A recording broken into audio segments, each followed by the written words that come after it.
Os intestinos de cada pessoa contêm mais de 100 bilhões de bactérias de espécies diferentes. Isso representa mais do que o número de células existentes no indivíduo. É de se imaginar que esses micro-organismos auxiliam no processo digestivo, destruir toxinas, desagradar fibras e sintetizar vitaminas ou aminoácidos, bem como proteger os seres humanos de vários agentes patogênicos. O sistema digestório atua no processamento do alimento, garantindo a absorção dos nutrientes importantes para o corpo. O sistema digestório é formado pela boca, faringe, esôfago, estômago, intestino delgado, intestino grosso e ânus. Fazem também parte desse sistema as seguintes glândulas acessórias: glândulas salivares, pâncreas e fígado. A digestão inicia-se na boca com a ação da saliva e dos dentes.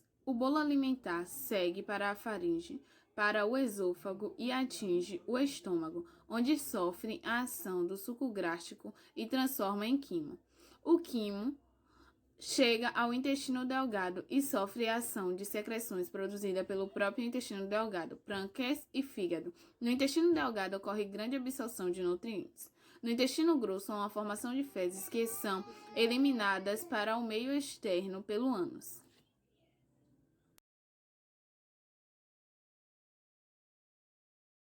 Os micro-organismos são bem pequenos e muitos deles só podem ser vistos no microscópio. Eles podem ser encontrados tanto no alimento quanto no corpo humano e são classificados em micro-organismos patogênicos, deteriorantes e benéficos. Agora, iremos entender um pouco mais sobre esses micro-organismos e como eles atuam no sistema digestório.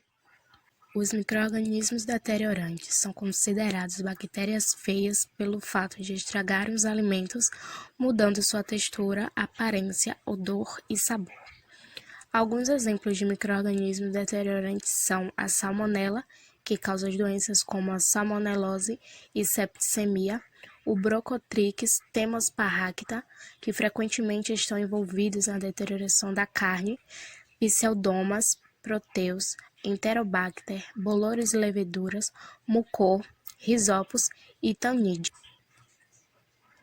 Os micro-organismos patogênicos são consideradas bactérias mais, porque uma vez que elas estejam no sistema gastrointestinal, causam doenças, infecções e intoxicações alimentares, mas nem sempre alteram as características sensoriais dos alimentos, o que torna esses micro-organismos mais perigosos, porque o homem pode comer esse alimento, mas não vai saber se está contaminado ou não.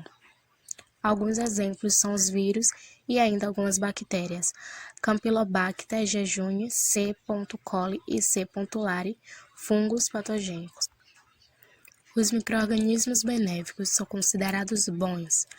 Eles são utilizados na produção de alimentos, são capazes de originar produtos de interesse para a indústria ou que são benéficos para o nosso organismo. Temos como exemplo lactobacillus e bifidobactérias. Agora que já entendemos sobre os micro-organismos, vamos ver como eles atuam no sistema digestório. O sistema digestório possui vários micro-organismos. Entre eles, temos os benéficos e patogênicos.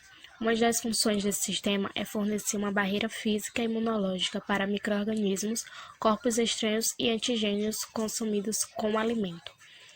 No intestino grosso, existem várias bactérias que ajudam a quebrar a comida e a extrair nutrientes e vitaminas para que o corpo possa usá-las. As bactérias benéficas no sistema digestório são essenciais para o corpo humano. As mais populares pertencem às espécies de bactérias como Lactobacillus rhamnosus, Lactobacillus acidophilus e Bifidobacterium logo. No trato gastrointestinal, existe o maior grupo de micro-organismos bacteriosos, os quais têm um convívio de amor e ódio com os humanos. Eles pertencem ao intestino e, quando estão lá, ajudam a quebrar os alimentos para que o corpo tenha os nutrientes e energia do qual precisam, mas quando resolvem sair do intestino, podem causar infecções e abscessos no corpo. Portanto, são muito perigosos para o ser humano. As fibras são essenciais para uma boa saúde intestinal. Por não serem absorvidas nem digeridas, elas fortificam a musculatura intestinal por forçar uma digestão impossível e ainda servem de alimento para a microbiota benéfica nessa região.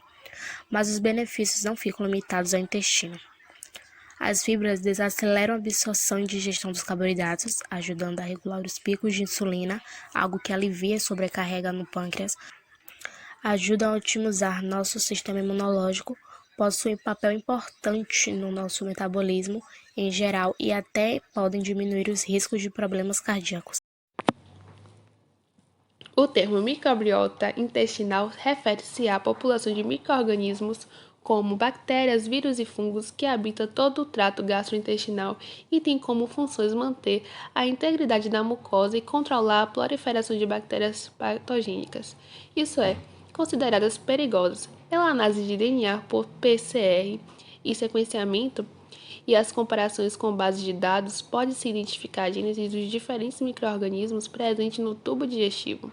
Já foram identificados marcadores genéticos de várias bactérias. Alguns deles estão associados à idade, à massa corporal, obesidade ou doenças como câncer intestinal. A flora intestinal nos acompanha pela vida fora, mas tem algumas características interessantes. Por exemplo, as pessoas idosas têm menos bactérias do que as pessoas mais jovens quando se trata de micro-organismos reagentes a estresse. Também observa-se uma relação maior na quantidade de bactérias com genes que diminui a obtenção de energia dos alimentos, diminuindo as chances de obesidade de alguns indivíduos. As doenças do sistema digestivo são a segunda doença mais comum nos Estados Unidos. As doenças do sistema digestivo geralmente resultam da ingestão das toxinas e dos próprios micro-organismos presentes no alimento e na água. O ciclo fecal-oral da transmissão pode ser interrompido por disposição correta do esgoto e desinfecção da água potável e o preparo do armazenamento do alimento.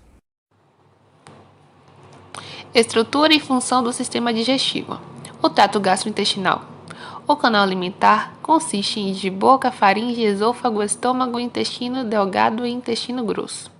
Os dentes, línguas, glândulas salivares, fígados, vesículas biliar e pâncreas são estruturas acessórias. No trato GI, com auxílio mecânico e químico das estruturas acessórias, as moléculas grandes de alimentos são degradadas em moléculas menores que podem ser transportadas através do sangue ou linfa para as células. As fezes, os resíduos sólidos da digestão, são eliminados através do ânus. Microbiota normal do sistema digestivo. Grande número de bactérias colonizam a boca.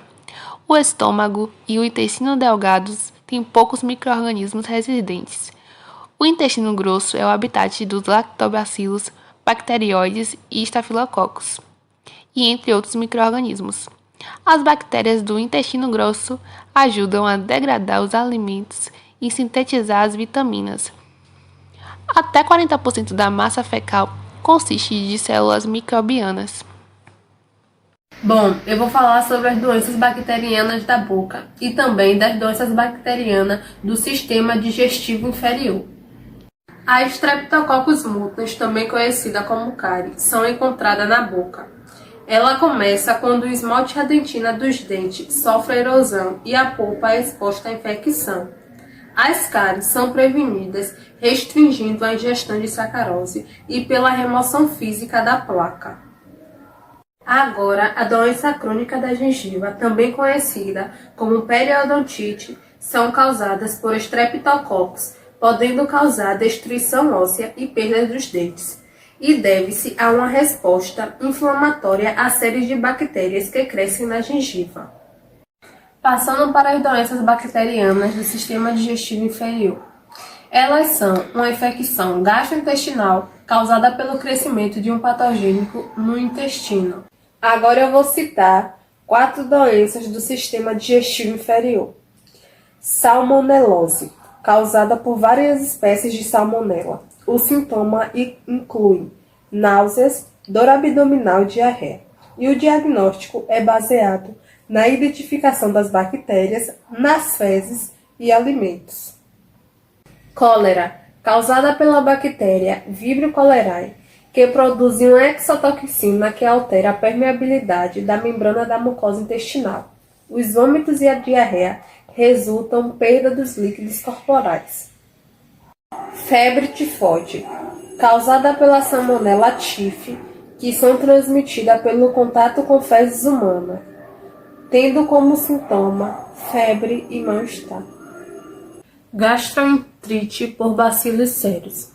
A ingestão de alimentos contaminados com saprófito do solo, bacilos cereus, pode resultar em diarreia, náuseas e vômitos. Você sabe quais são as doenças virais, fúngicas e causadas por protozoários do sistema digestório? Não! Eu vou te contar agora. Doenças do sistema digestivo. Cachumba. A cachumba papera é uma doença infecciosa viral aguda e contagiosa que pode acometer qualquer tecido glandular e nervoso do organismo. Porém, afeta especialmente as glândulas parótidas produtoras de saliva ou as glândulas submandibulares e sublinguais próximas ao ouvido. Hepatite. É uma inflamação no fígado cujos sintomas incluem perda de apetite, mal-estar e febre. Hepatite A. O vírus da hepatite A, HAV, causa hepatite.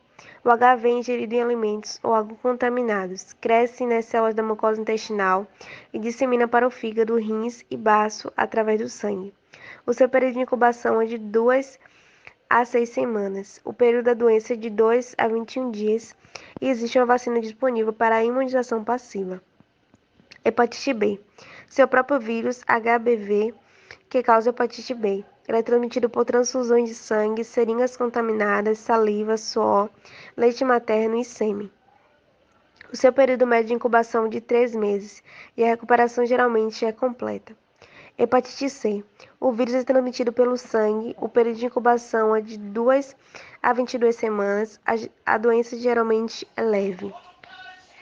Hepatite D, também chamada de delta, está associada com a presença do vírus B da hepatite, HBV, para causar infecção e inflamação das células do fígado. Hepatite E é disseminada por via fecal oral. Gastroenterite viral é mais frequentemente causada por um rotavírus ou calcivírus humanos. Doenças fungícidas do sistema digestivo. Dentre elas estão o envenenamento por ergote. Intoxicação com ergote em humanos e animais domésticos é conhecida como ergotismo. Essa doença causa estranhas alucinações, a sensação de coceira e queimação, irritação da pele, gangrena, perda de mãos e pés e até mesmo a morte. Envenenamento por aflatoxina. O consumo de alimentos contaminados por aflatoxinas pode causar intoxicações agudas ou crônicas. Doenças do sistema digestivo causadas por protozoários. Dentre elas estão a giardíase. Cresce no intestino dos seres humanos e animais selvagens e é transmitida por água contaminada. Infectação diarreica por ciclospora. É transmitido por produtos vegetais contaminados. Também há a disenteria mebiana, que é quando a ameba se alimenta das hemácias do tecido do trato gastrointestinais e as infecções severas resultam em abscessos. Doenças helmínticas do sistema digestivo. Dentre elas estão as tênias, que são contraídas pelo consumo de carne mal cozida, de gado, porco, peixe, contendo larvas encistadas. Também há a hidatidose, que é transmitida pelo contato de fezes de animais contaminados com ovos de parasitas. As fontes incluem alimentos, águas e pelos de animais contaminados. E também há nematódeos. Entre eles estão os vermes, os oxiúrios, os ancilostomos, as ascaridíases e o trichinose.